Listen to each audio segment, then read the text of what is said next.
Hello viewers, welcome to my channel.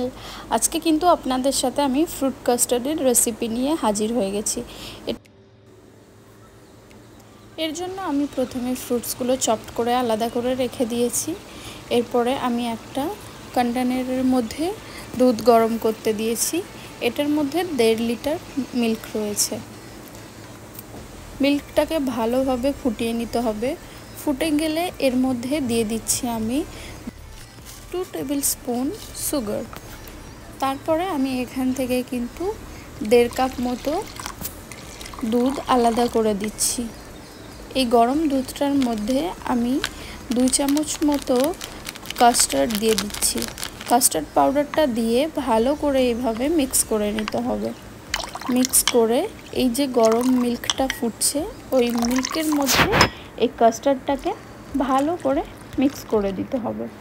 Mix করে দিয়ে এইভাবে কিন্তু কন্টিনিউয়াসলি আপনাদেরকে এইভাবে ঘোরাতে হবে, তাহলে কিন্তু নিচে জমে যাবে। কাস্টার্ডটা কিন্তু একটু থিক হয়। এই যে দেখুন আমি ঘোরাচ্ছি, এটা কিন্তু আস্তে আস্তে থিক হতে গেছে।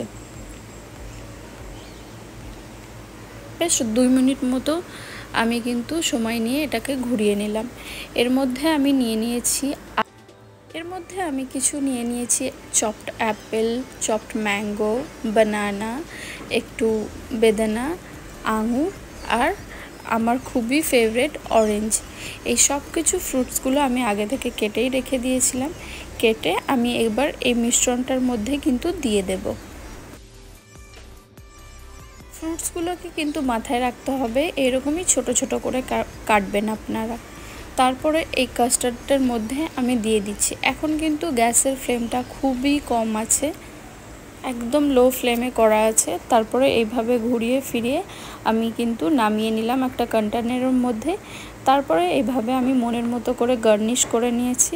কেমন লাগলো রেসিপিটা আপনারা অবশ্যই আমাকে কমেন্টে জানাবেন।